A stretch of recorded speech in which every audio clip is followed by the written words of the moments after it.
Hello, testing.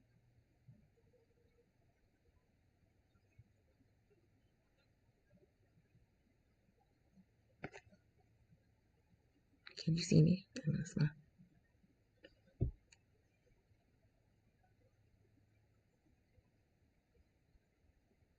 Okay, great. So we're live now. Yay! I'm so excited to be live.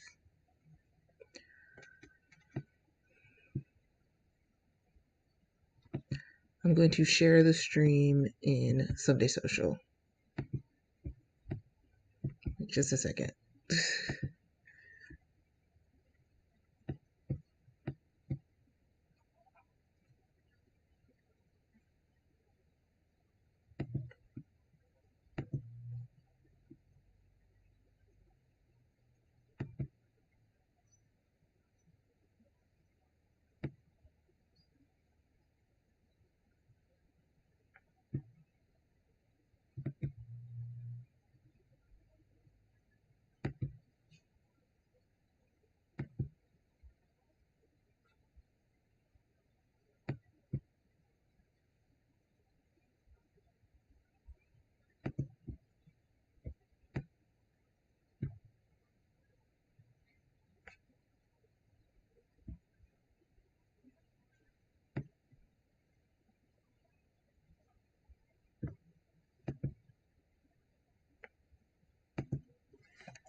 Okay, so we can get started now. So there is something that I have mentioned on Twitter and like different places. I've mentioned this different places that for the past a little over 2 years, I've been using a game that I made up to plan novels. So I've been like debating how to actually show people this game. And I was like, I think I am at a point now where I can show you because I have a Notion template for it. So essentially, I call the basic version of the game Literaire, which means literary solitaire. So it's a way of using solitaire to plan a story. And then there's also a version of the game specific to thrillers, and that is called Thrillitaire. So I'm going to show you. Let's see.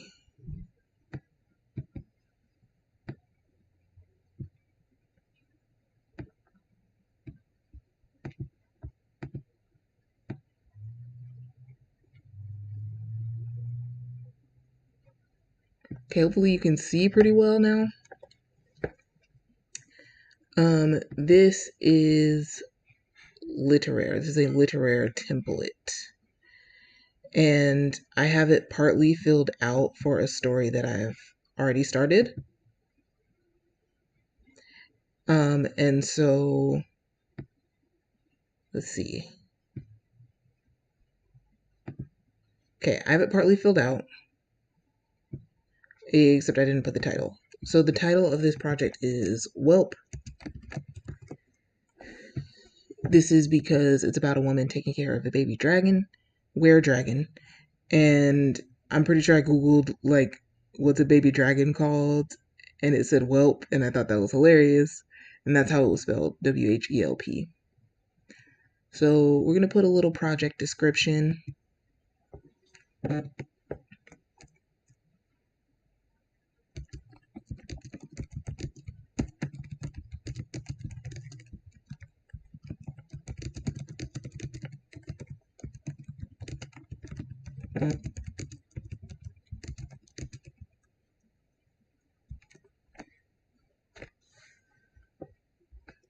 Just 1 second.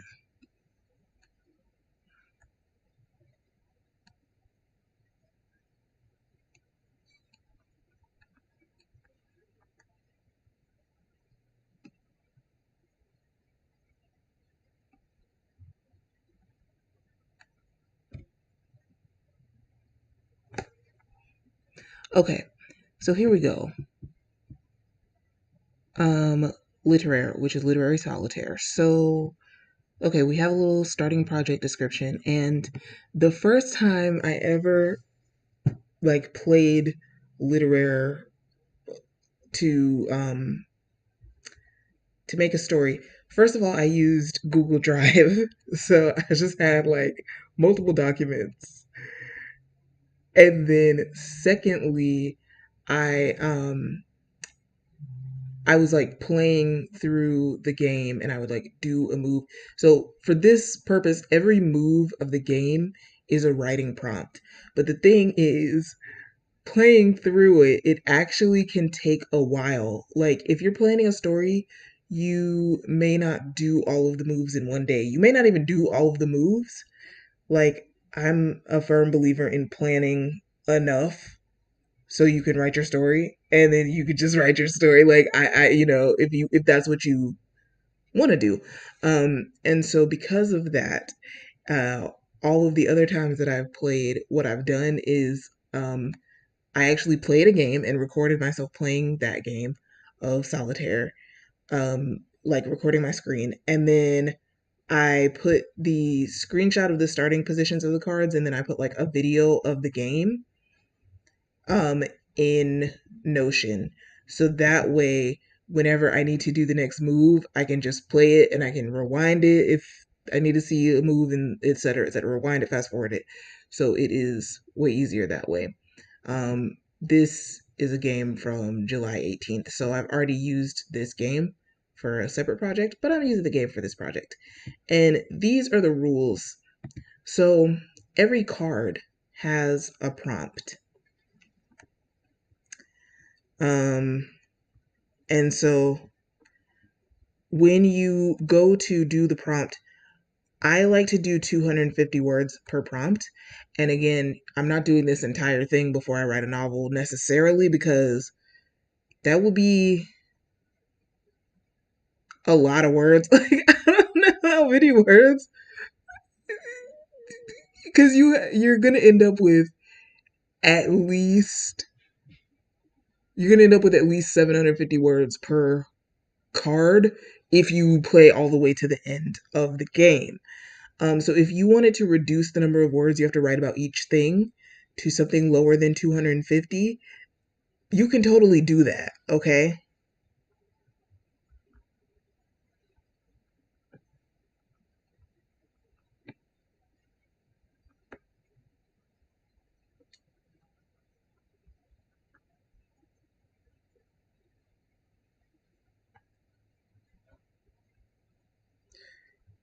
Yeah, like you could do 50 words, you could do 100 words. I like to do 250, um, and I like to do them in 5-minute sprints because I'm challenging myself. It's like it's a challenge to write 250 words in 5 minutes. And I am able to, well, I'll show you in a second how I write it, but I'm able to really kind of think fast and have it be messy because I'm not writing in the draft, I'm just writing all my thoughts. So I will show you how that works in just a second.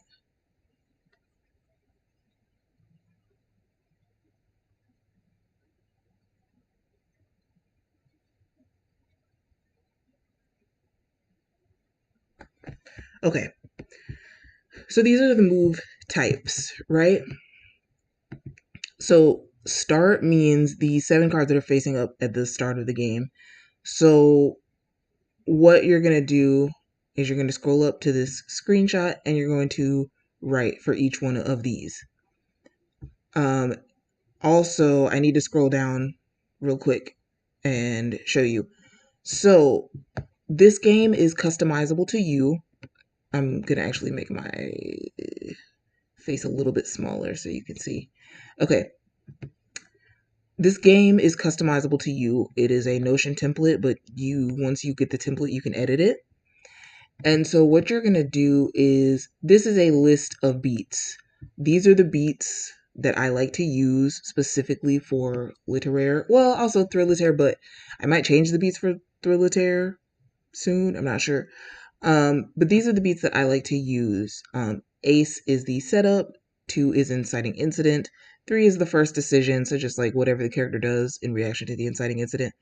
4 is the fun and games. I don't know if that. Well, I don't think so. I was gonna say I don't know if that phrase is like trademarked or something. It's probably not trademarked. But I've heard people say it. And I know it comes from Save the Cat. But just like whatever's happening after the first decision, and then first reversal and second decision. I like to use the term reversal a lot just because and then like the like decision, reaction, reversal, decision, reaction, reversal. I got from a book called How to Write a Screenplay. I forgot who that's by because I read that book back in like high school. But he would just be like, there's the first decision, and then there's a reaction, and then a reversal, and the decision, reaction. So here we have, the stuff that's going on, and then we have our first reversal and second decision. So just whatever it is that some people might also say pinch point here instead of reversal. Okay, and then we have the effects of the second decision, the midpoint. Then we have what I call the downhill roll from the midpoint. So after the midpoint, things kind of start to, it would seem to me in my stories that things kind of start to decline until you get to the cause, until you get to the darkest moment, sorry. And so the darkest moment would just be that time in, stories where it seems like all hope is lost and your character's not going to reach their goal. And then you have your cause of third decision. I also put break into 3, which is your, that will be a Save the Cat term also. Now, I somewhat recently, have also used a different term for the cause of the third decision. So sometimes I like to call it a 45 reversal. Why do I call it a 45 reversal? My thinking is your character is in the darkest moment and they're going in a certain direction that's like not toward the goal. Then something happens that turns them toward the goal, but the thing that happens does not turn them on a 180. It only pushes them a little bit in the right direction, and then it is their making a decision that turns them the rest of the way. So I call it a 45 reversal, as if to say that the thing that happens pushes them 45 degrees. So it just like starts off that turn, and then the rest of the turn is their own doing, because the rest of the turn is them being like, you know what? I'm not going to give up. I'm going to go get the goal. I'm going to go do the thing, something, something. Right. And then I feel like I like having this as a beat, but like I said, this is customizable, so you could change it. But I like having it as a beat because I don't want to be tempted to skip that. Like, I don't want to be tempted for them to be in the darkest moment and be like, actually, I'm not going to give up. Maybe that could happen. That probably could happen. But I like the thought of having a tangible moment that's like, wait a second, like that something changes and then it causes them to change. So then we have the third decision, which is the thing where they're like, you know what? I'm going to try again. I'm going to go get the goal. I'm going to go do such and such a thing. Maybe I have a new clue to figure out what I was trying to figure out or something. So they have the third decision. And then you have the effect of the third decision. So the effect of the third decision, just like whatever happens next to bridge from them making a decision to the climax of the story. Then you have the climax of the story, and then you have the resolution. This probably should say resolution denouement. How do I spell denouement? I think it's something like this. I think it's like that. I think that's yeah. Um and then I also forgot to mention something. So I am sorry. So there are four suits in literaire. The four suits in literaire are beats, themes, characters, and motivation. Each one corresponds with a suit. I do have suit symbols for the actual things, but here, in order to keep it simple, because we have this regular solitaire game, I just use the suits. So, list of beats, I'm going to put a heart if it'll let me.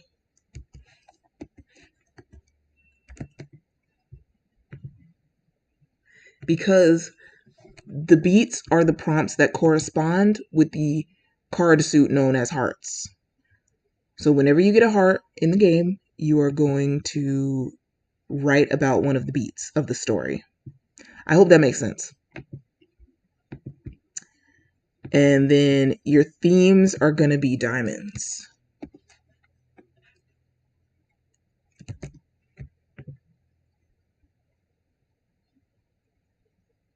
Wait, what just happened? Wait.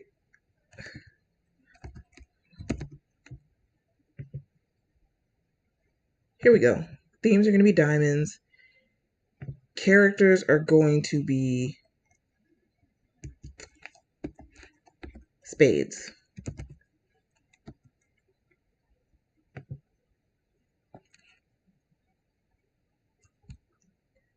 But I'm also going to put that this applies to the motivation suit,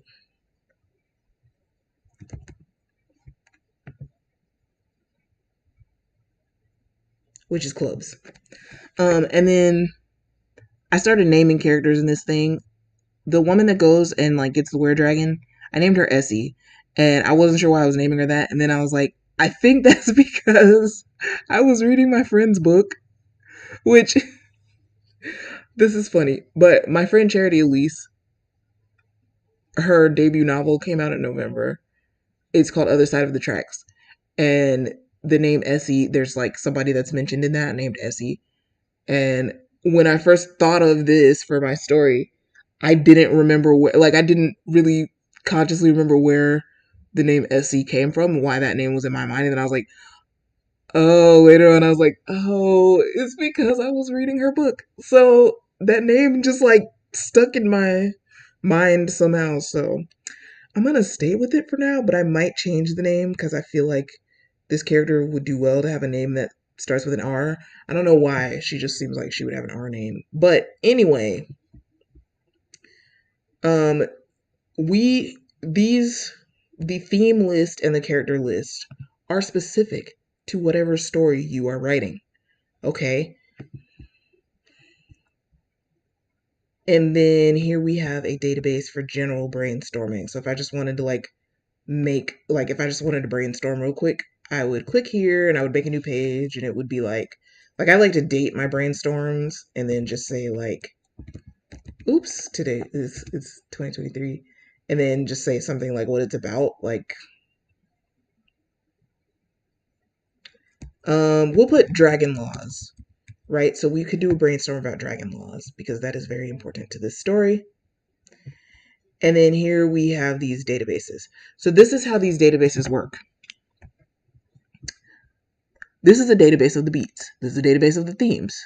And you could fill in your own themes. And also you can fill them in as you go. So you could just be like, I don't know off the top of my head 13 themes for this story. But whenever I get to a theme, I'm just going to think of something and fill it in on the theme database. That is totally fine. I don't know why I put friendship, fear, and romantic love. You know what? Friendship, fear, and romantic love, that's just from the template itself. That is not from this story. I'm not saying that there's not going to be romantic love happening in this story, but I don't even know how that angle would come into it. I think Essie has a love interest, but I wouldn't put that as like one of the primary themes in this story. Like I would actually put like family and justice, and I guess like forgiveness off the top of my head. So that's fine.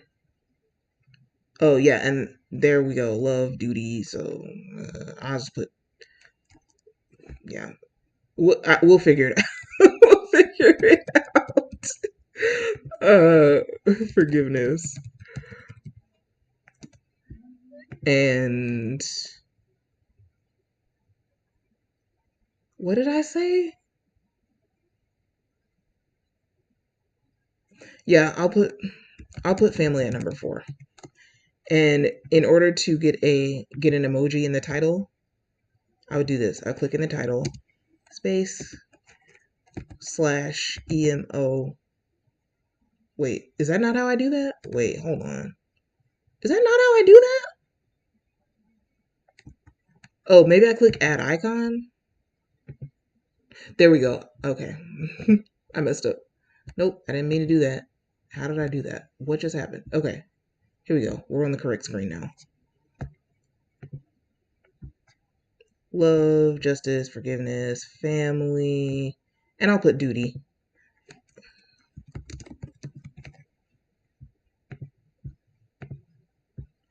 But if you don't know all 13 themes at the beginning, you just put whatever themes you like want to put, and then the rest of them you can fill in as you go. If you don't know all 13 characters that you're going to use, yeah, these characters are from the template. They are not from my actual story, so this is where I would have to change them. And then who's supposed to be the third character?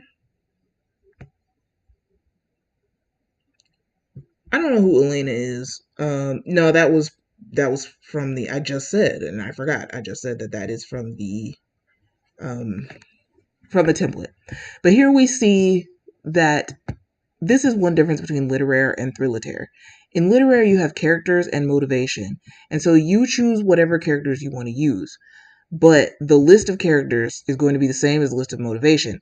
It just means that when I get this prompt, which is I put 1, it should say ace, which is the ace of characters, also known as the ace of spades. I'll be writing about Essie. And when I get this prompt, the ace of clubs, I'll be writing about Essie's motivation. Um, and so, like, when we do thrillitaire instead of literaire, what happens is instead of a motivation suit for clubs, you have motives. And motives are just things that could be motives for whatever crime the story is about. But those things do not have to be attached to a specific character.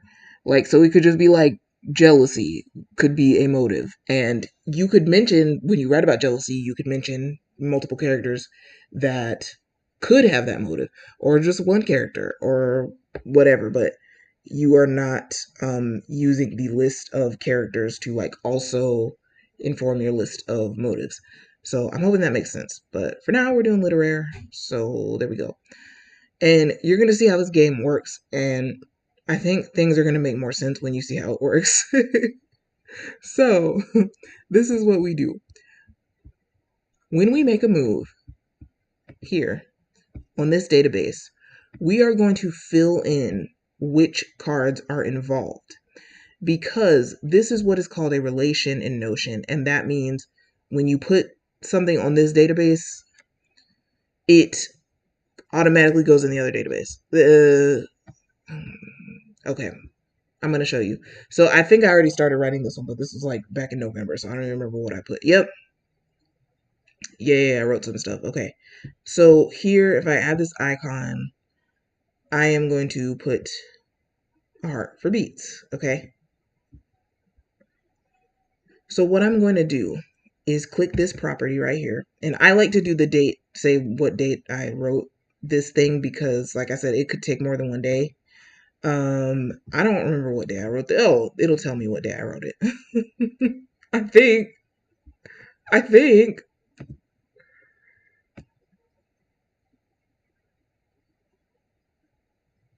No, I don't know. That's okay. That'll be fine. We can just put like November 4th or something as the date when I did this move. And then here's what we're gonna see. Okay, when you go up to beats, See, beats has a relation to moves, and you don't see anything there.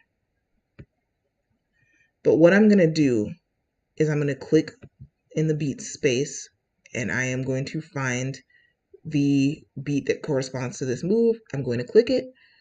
So 2 of beats, inciting incident. And then when I scroll up to the beats database, I see this move. Now, the reason why this is, or like one of the reasons why I like this is because this way a card can be involved in more than one move, right? But this way I can see all of the moves that involve that card. So we're not going to have more than one start with the same card, but just for the purposes of like demonstration, if I put that beat right there too, then if I just wanted to be like, okay, how much information do I have about the inciting incident, then I would look here and see this beat and see that I have more than one move, and I can just click on each move in order to get to what I have written. Okay,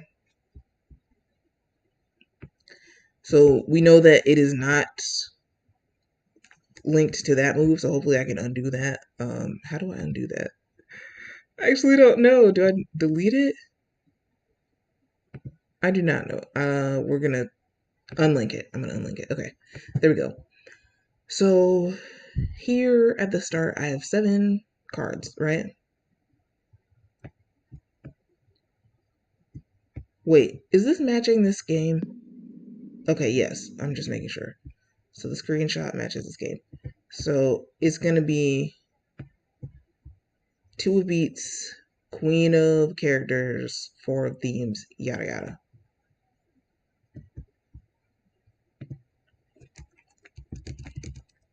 Oh, queen of characters. And then I think I said 4 of themes. And then I would just put whatever I have as my 4 of themes. Which is something up here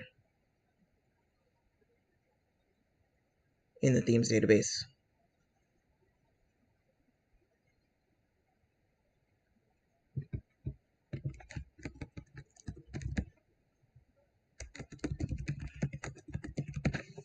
So I'm just fixing my list of themes.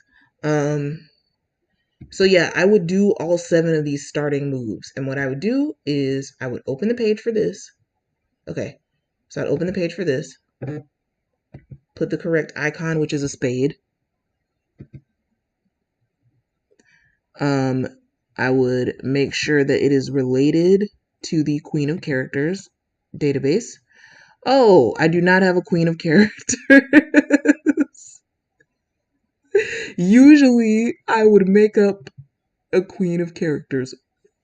For now, I'm going to skip it because we are already 27 minutes into the stream, and there's a specific thing that I want to get to so I can emphasize it. Okay, so we're going to skip over that, but I would make a queen of characters, and then I would just make a character for that card. I would put them there, and then 4 themes. So, like, as I mentioned, the story is about a woman. I don't know how much I said about it earlier. This woman named Essie, she goes to Rio de Janeiro. She finds a baby weredragon or a weredragon egg. I'm still trying to figure out that part. She smuggles the baby weredragon into the United States, and she raises the baby weredragon as her daughter. But I think she like manages to like stop the baby weredragon from phasing for a while because she doesn't want anyone to know that she brought this weredragon into the US, because at that point in time dragons have been discovered but they have been outlawed in the US. Dragons are not allowed to be in the US because because of like danger. They think that the dragons are going to do something, hurt people, etc. Right? And so she's like raising this child, but there's so many details about the story that I haven't figured out. Let me know, y'all, if you're like, if you think that you would rather see me demonstrate later with a story I know more about. But soon I need to know more about this story. So we'll see. We will see. But anyway, after we do all 7 of our starts, I am skipping to the next step because I want you to see how the next step works. But we would do all 7 of our starts first. We do all 7 of our starting cards. And then guess what? You've already written 7 times 250. 1,750 words of planning about your story. Here's another thing that I want to note. This can be as outliney as you want it to be, but it really doesn't have to be outliney. And this is why. Because when you go to, so I am a person who I like to know my characters before I really figure out like all the beats of a story. I kind of need to know my characters. I need to know them to a certain extent. And that is why I play a little bit of this game and then I start writing. And then I play the game some more, like a little bit at a time. But like, let's say you don't know what will happen in a certain beat. That is totally fine because what you're going to do is you are going to write 250 words of either A, what's possible, or B, what you need to know about this beat, or what you want this beat to accomplish. So I could be like, I don't know what the first decision will be, but I know it needs to lead to such and such. Excuse me. I know it needs to lead to such and such, or I know that someone, you could say, I know someone needs to find out a secret. I know my character needs a reason to go to San Francisco or something. Like all of these things that you could say. So if you do not want to plan out what that beat is, you can just say what you want the beat to accomplish. So you can still be a pantser. You can play this game and still pants. I just want to note that. But if you are a person where you were like, no, I need to know exactly what that beat is, I got you because you can plan exactly what that beat is. Either way. So whichever you prefer to do. I'm just going to pause real quick and check and see if there's anything in the chat. Okay, no one has said anything in the chat that I can see. Okay, so here we go.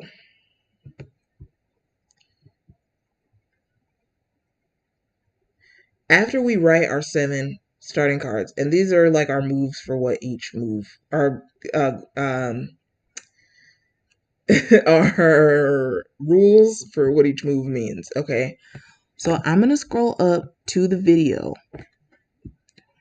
so that I can play the video of the game, and we will see what the first move is after our 7th starts.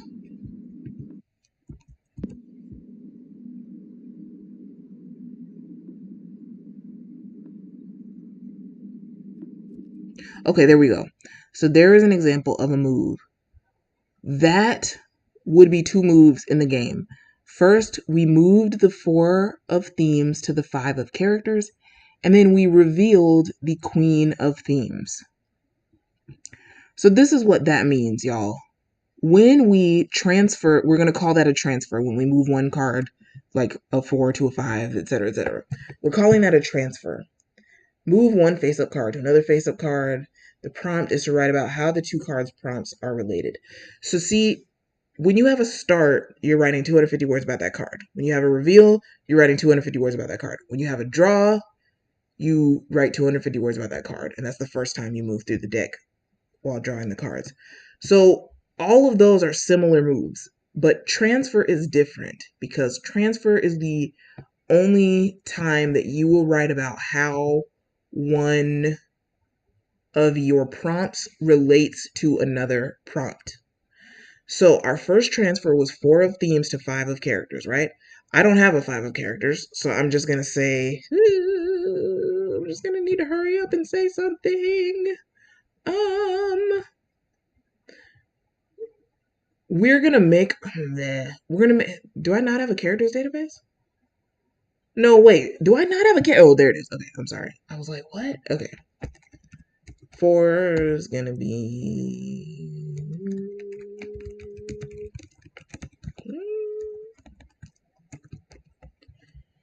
And then 5, I'm gonna make this be Essie's fiance and later husband. His name is gonna be. What is his name gonna be?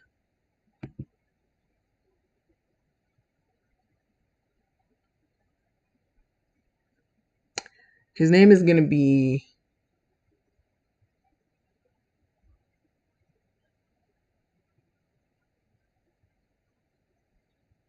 His name is gonna be his name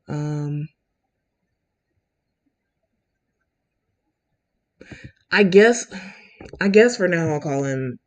No, I was gonna call him Evan, but Evan and Essie. Not that you can't have two characters with the same letter, but with something that I can see. I'm just gonna look around at what I see in my room until I find something that can be a person's name.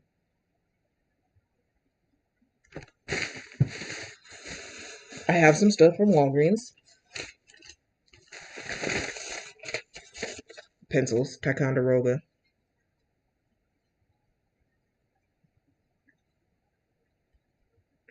His name can be Woodrow.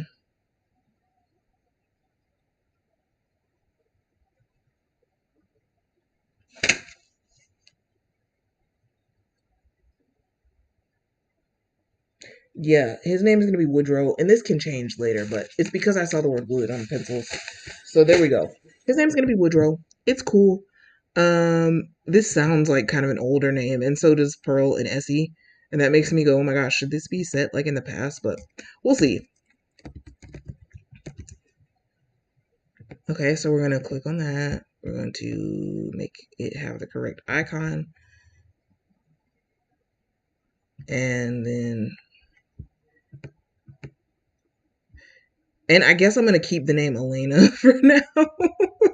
Why? Just because we're just going to make Elena be like,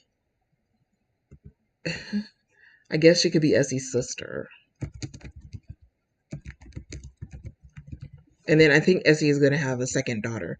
I'm saying second daughter because when she adopts this were-dragon, and then this were-dragon is like human most of the time, that's her daughter. Like, that's her adopted daughter. You know what I mean?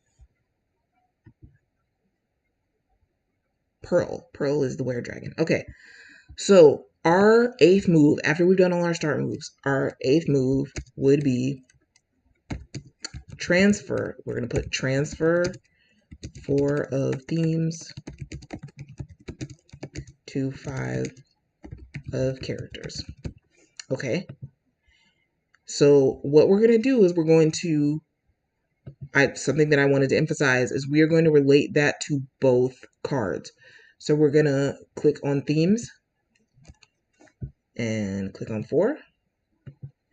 And we're going to click on characters and click on 5. And one of the reasons I like to do this is because, well, there are a lot of reasons I like to do this. Like I said, you can see what moves a card is involved in. But I also like to do it because after I type up transfer 4 themes to 5 of characters, I'm gonna type what those things are. So like family to Woodrow. So that way, because I've already done these relations, I didn't have to scroll up to see what those things were before writing the description. So this is how this works. We open the prompt and we set a timer.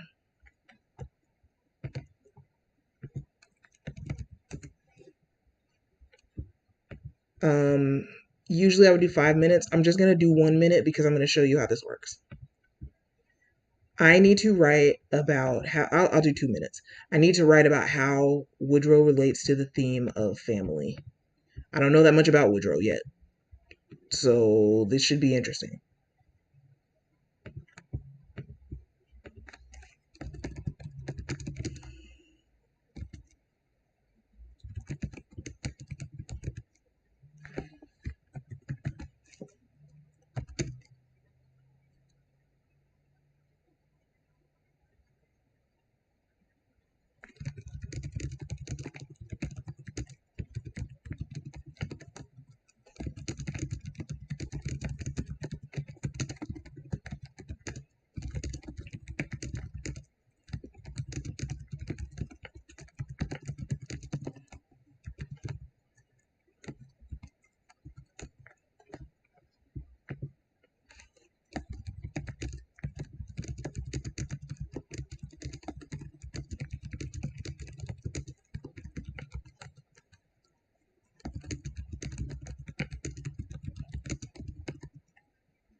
Oh wait, is this timer working?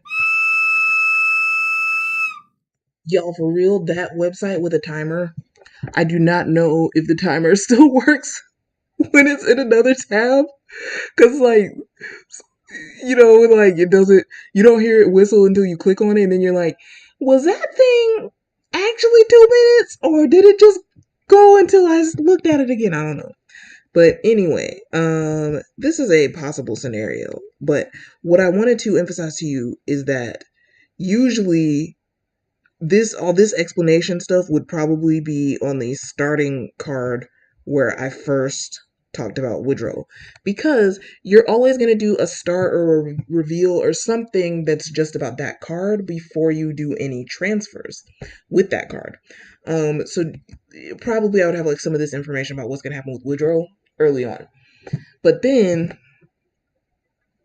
um when I got to this card, I would start off with like, how does the theme of family relate to Woodrow? Or I would say the theme of family relates to Woodrow. I would start off this thing by saying the theme of family relates to Woodrow because da, da, da, da, da, da, da, da.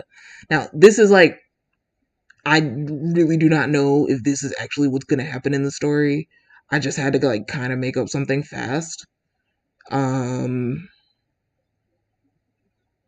well, I sort of thought about this being a possibility before too, but I'm not sure. But we'll see as far as like Woodrow and Essie and like how he's gonna find out about the baby being a dragon. Maybe she won't breathe on him. Maybe he won't get burned, but maybe like she'll breathe on something else and she'll breathe fire and he'll be like, whoa, hold on a second, what? And then he'll be really mad, but then he'll forgive Essie.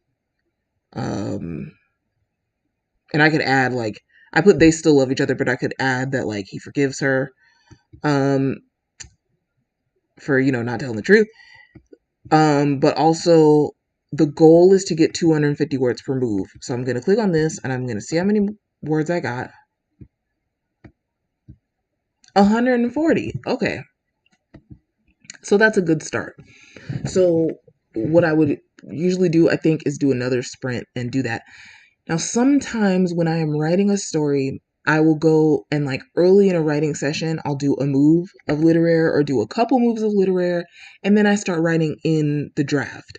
So this is a way to kind of get my mind on the story, and it is a very kind of like, it's sort of like a free write because you're pretty much allowed to say anything you want about this prompt, in the sense of like, you could say like, I don't know. You're allowed to say I don't know. You're allowed to say maybe. You're allowed to throw out 10 different possibilities of like, maybe this happens, or maybe this happens, or maybe this happens. You're allowed to like do that. You're basically, some people talk about like convergence and divergence as far as thinking. This is like divergence. Like, you're allowed to just brainstorm as freely as you want to. You could write all this, you could write a thing about a character and then you could be like, actually, I don't know if I want that character to be there anymore. And that is okay. Okay?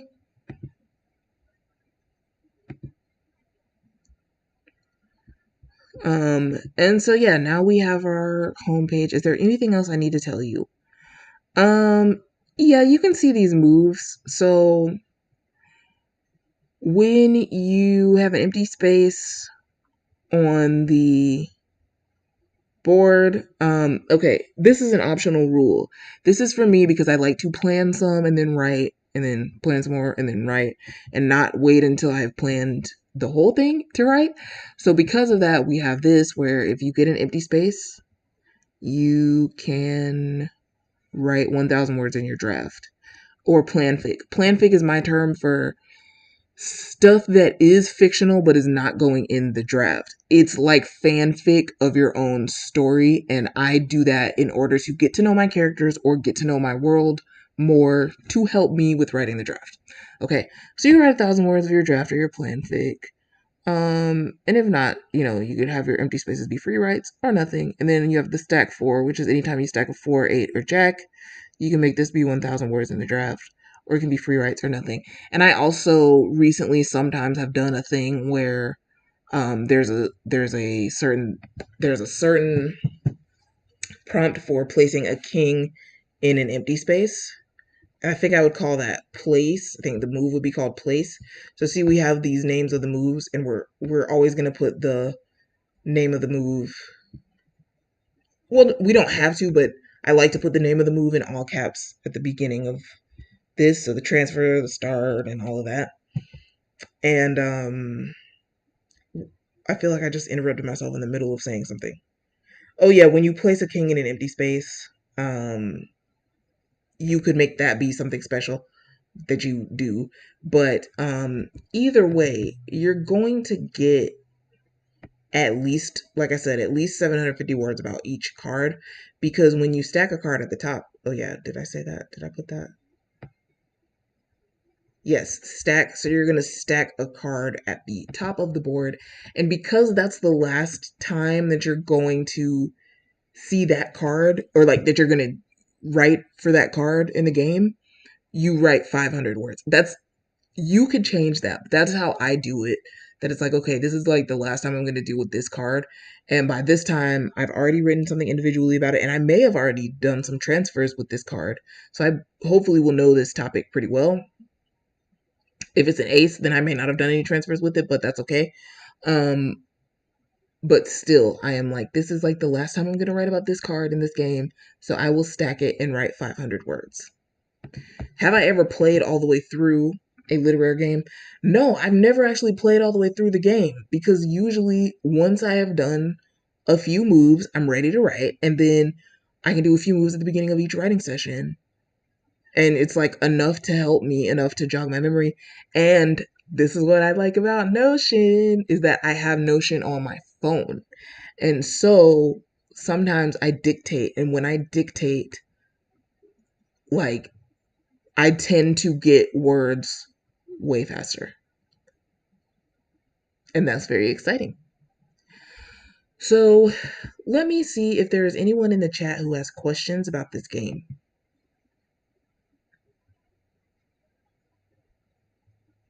Anyone have any questions? Okay. No, I don't see any, which is totally cool. I am really excited that I got to share this with y'all. And so I appreciate it. And we have a few more minutes until the time that I was planning to end the stream. I would like to end the stream at 7:30. So I did want to show you, I got some stuff from Walgreens, which is fun. I got some index cards. So I should be able, well, I might actually make some literary cards to use. We'll see. We'll see about that. Um, what do we want to do now? We can look at some rights reports again. I'll look at some rights reports with the last few minutes of the stream, which is what we did in um, the previous stream, last week's stream. So this is May 10th, 2021, but I'm just gonna click on, I guess, authors. Oh, that's cool. They have a Q&A with Nick Brooks. I'm excited for that book, Promise Boys. I think it comes out January 31st, I think, or 24th. I think 31st.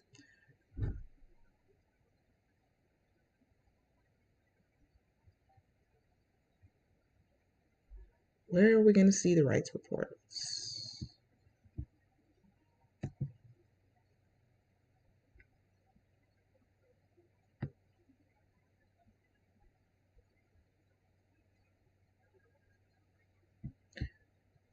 So they don't have a new one since last week. Um,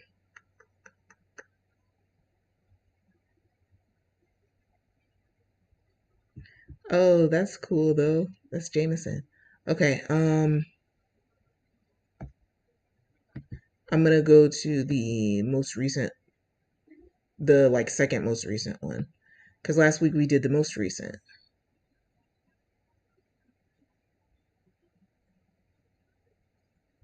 Why do I not see one? Am I on the wrong? But I'll click on industry news.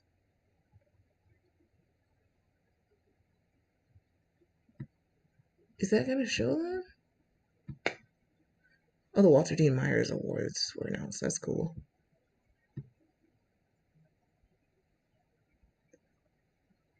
Yeah, I don't see any Publishers Weekly rights reports, but they are somewhere on here. I know it.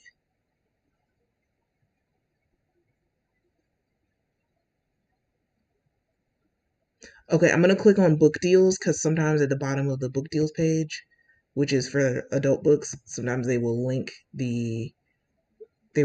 a recent rights report. Yeah. Did I just say Nia? I don't see that. Book deals. What are y'all doing?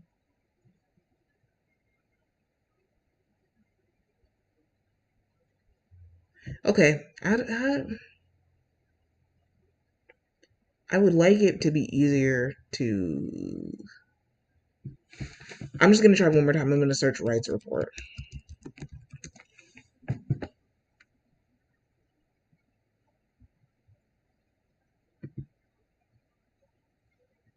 Okay, I'll click on book news. Maybe that'll show it. Oh, I did see the trailer for Are You There, God? It's Me, Margaret. And I thought I was gonna be a movie. And that just. Wait, can y'all see anything? No. Oh my gosh, y'all. I have been talking this whole time about Publishers Weekly while scrolling through Publishers Weekly in a tab that was in the wrong Google Chrome window. I am so sorry, y'all. Oh my gosh. It was in the wrong, it was in a different Google Chrome window. Here we go.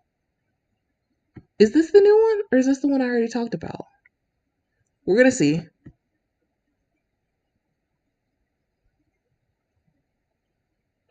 Yeah, I remember. I think I remember this one, stand up comedy. But at least we have the right page to show us the book deals. But anyway, I saw that Are You There, God? It's Me, Margaret is gonna be a book. It's gonna be a movie, I mean. And I was like so excited because I read that book when I was in fifth grade. So it's just like, oh, and I know that like it's that book has been around for a long time, so it's probably nostalgic for quite a few people.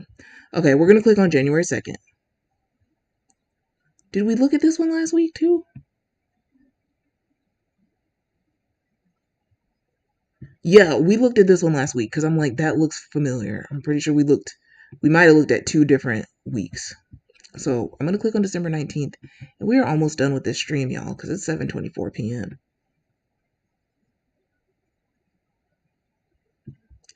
Wendy login underline describe this 8 days and nights.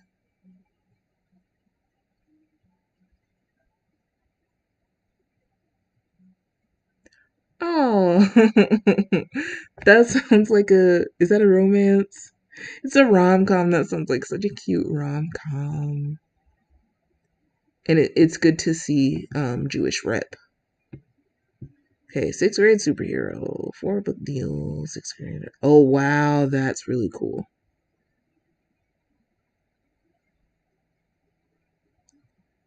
Middle grade novel, pocket full of stars.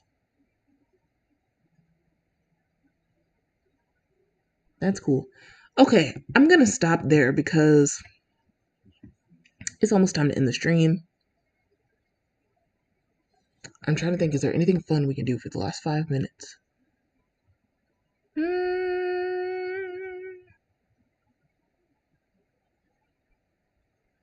I don't know.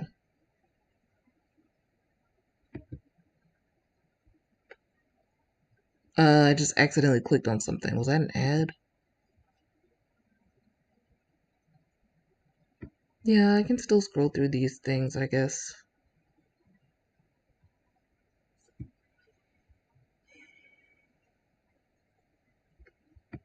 And I can click on Goodreads because it's fun to look at Goodreads.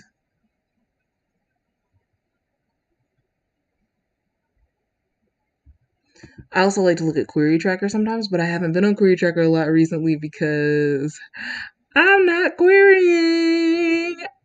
I'm sorry, I'm not trying to be sarcastic. I actually am literally smiling about that because sometimes it is good to have a break. Sometimes it's good to have a break. So I haven't really been on QT that much. Look at readers' most anticipated books of 2023.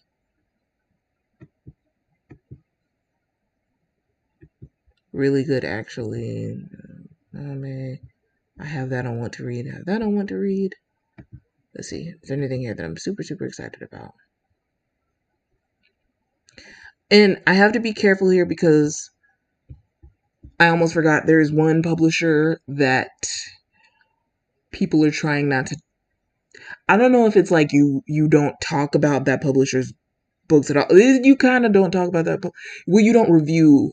A lot of people are not reviewing that publisher's books because that publisher has been, you know, their workers are on strike and they haven't been they have not been meeting the things that the union has the terms that the union has set forth for the strike to end. And so the strike has been going on for over 2 months now. And so I really want that publisher to do right. Yeah, that's all I have to say about that. That's all I have to say about that for now. Let's say it like that. The one cover. Okay. Okay. Interesting.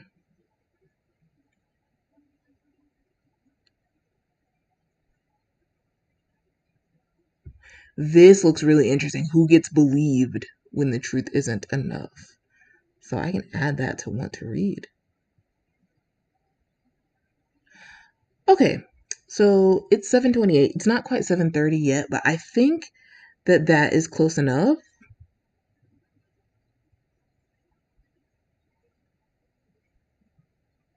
Yeah, I think that's close enough. So thank y'all so much for watching. This was a lot of fun. So please comment and let me know what you think of this game. And